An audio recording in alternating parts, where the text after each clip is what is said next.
Salutations everyone, and welcome to What Mattered, the show where I tell you what mattered in the news this week. Hope you like movies and video games. If not, you are on the wrong channel, my friend.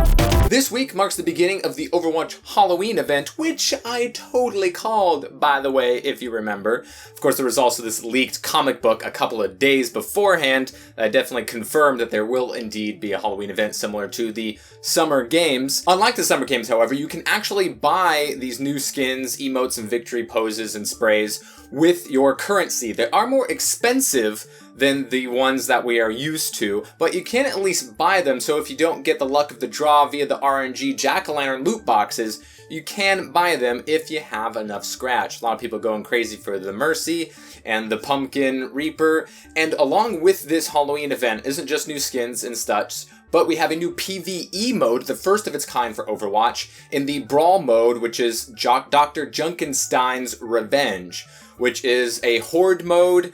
You can either play easy, medium, or hard with Soldier 76, Ana, Hanzo, and McCree. You can only be one, there's only one of each, and you have to have one of each. And it's very interesting. It's new, and a lot of people are really excited about it, and other prospects for future game modes like this in the future. It's pretty fun. Hard mode is hard. Haven't beaten hard mode yet. And it's very interesting, and I like it. It changes up the pace. It's PvE, which is completely new, and it makes you wonder, what are they going to do for Christmas? Because now that it's confirmed that this Halloween event is a thing, there's obviously going to be a Christmas event thing. My guess, Reinhardt Santa Claus pushing a payload that's a sleigh full of presents. I don't know. Maybe something like that. But there's going to be one, and maybe for the first time, May and Winston can get some special event new skins as well, because they're the only two that haven't gotten any yet. Now, along with this Halloween event was that Sombra leak that seems pretty legit. I don't know, I'm going 50-50 on the legitimateness of this Sombra leak. We knew that she was going to be coming, and I would expect her to come out within the next month. As I previously stated, they didn't want to coincide with the exact launch of this Halloween event, but sometime very soon thereafter. And this is, the leaked screenshot because, she's a hacker, so people hacked because it's meta like that to get this screenshot.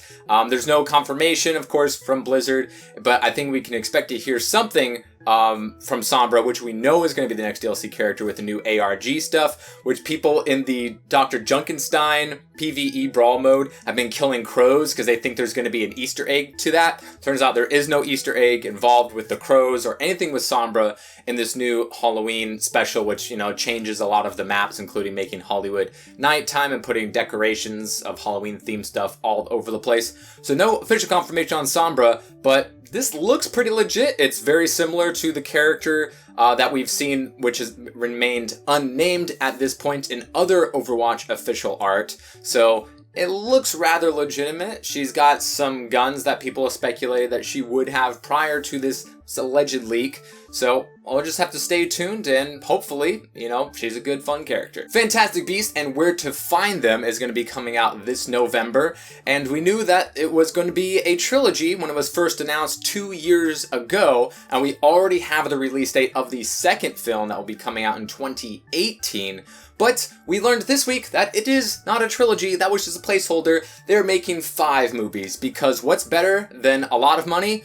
More than a lot of money. So who knows if this is going to be like a Hobbit situation where it's like, you really didn't need to make more of those, or maybe it could be a Harry Potter, first 7 movies situation where they were all good and told a cohesive story and everything's great. Granted, this isn't based off of one particular series set of novels. There is that Fantastic Beasts and Where to Find Them textbook, part of the, Potter universe, and this is an original story written by J.K. Rowling, so hopes are up, at least higher than they were than this, Cursed Child book that she didn't write, that it was a play and had really inconsistencies with what characters would and wouldn't do, and that kind of stuff, but people really like the play. So 5 movies? That's a lot for not to be based off of any book, but if the first one's good, and the second one's good, hey, why not? Speaking of movies, we learned a lot this week, a lot of things coming out of New York Comic Con, and we also got this new poster for the Wolverine movie that now has an official title,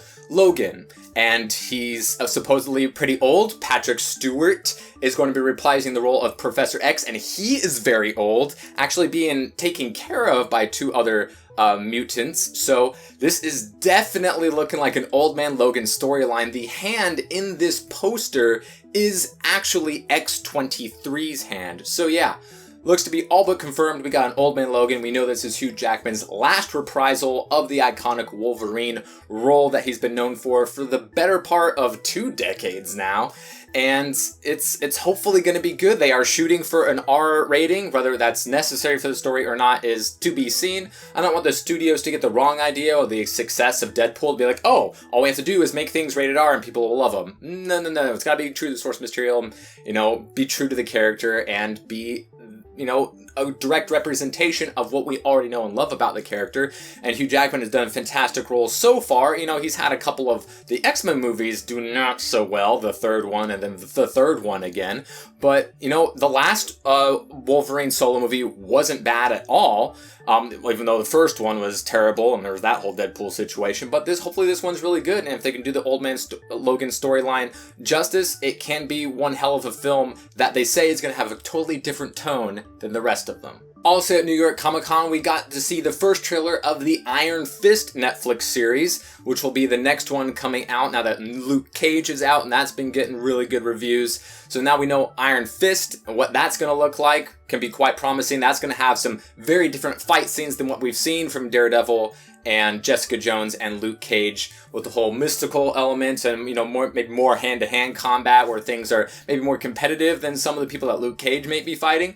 So that looks very interesting. We also know that for the Defenders, which is the amalgamation of Jessica Jones and Daredevil, Luke Cage, and Iron Fist as a team, whom the villain is going to be played by. Not the villain itself, but the actress. It's going to be none other than Sigourney Weaver. Now, we don't know the exact villain as of this moment. Is it going to be the Viper, Maganucci, a gender-swapped character some people are speculating, or something entirely different and away from maybe a common storyline that we know from the comics? Either way, they've got another A-list actor, and Netflix has yet to disappoint us on pretty much anything, especially in the Marvel Universe, and I think we can all highly anticipate Iron Fist and more Jessica Jones and Luke Cage and Daredevil and the Defenders and Punisher, which we know is already toward the end of production for its first season. Also, NYCC, we got to see the Power Rangers trailer, which has come up to mostly positive resound when it comes to people's reactions to this trailer. Now, the way I feel like it was, if you wanted to really like this movie, then you're gonna like the trailer. If you're looking to not wanna like this movie, then you're probably not gonna like a trailer, because I think there's enough in both camps in this one short little trailer to make your own assumptions and draw your own conclusions from. But they are definitely taking a more mature tone. Whether it's too cliche is yet to be seen. We also haven't got to see them fully in these suits, which seem to be symbiotic in some sort of fashion. And we also, Bryan Cranston's going to be in it. And we also know that Alpha 5 is going to be voiced by, I think it was Bill Hader. Whether he's going to go I is yet to be seen. But it's definitely a different tone from the other Power Rangers movies and TV shows that we have seen, whether they're gleaning towards an older audience or still trying to, make everybody happy, or just kind of pinpoint right in the middle between the two. Is just all speculation at this point, but it was a decent enough teaser trailer that I'm still having an opened mind. It could be absolutely awful, or it could be pretty damn good and possibly open the door for more, movies like this where they reboot an older franchise and try to make it appeal to the people that fell in love with it in the first place, but of course still not alienate the younger audiences of which they've monopolized at this point. And of course, Warner Brothers gave us some other news outside of Fantastic Beasts 5 movie plan. We also know that they're having 2 event movies in September of 2019 and February of 2020. Now, these are mostly speculated to be DC films. We don't have a release date for a solo Batman movie yet, or for Man of Steel 2, or for the Harley Quinn solo movie that we've heard is going to be a thing. So these are most likely going to be DC films, and of course this is very far into the future. Things may change based off of the success of Justice League and or Wonder Woman, or the Green Lantern, or the Flash, or the Aquaman movies. So we have no idea, but we do know that they're going to want to get this Batfleck solo movie out there because people really liked his portrayal of Batman in the latest movie, which was mostly negative received, but his role was mostly positive received outside of some of the actions Batman may or may not have done, which we can argue about at a different time. But we also know that Superman should be getting another movie as well, and all these other rumors and confirmations and things in very early production. But we know one of these is probably going to be Batman unless we get that somehow earlier because they've already been casting and been writing the script for the better part of a year now. Anywho, that is what mattered this week. If you would like to know what matters in the future, you can hit the subscribe button when these videos comes out every single Saturday. Hope you all enjoyed, and I will see you next time.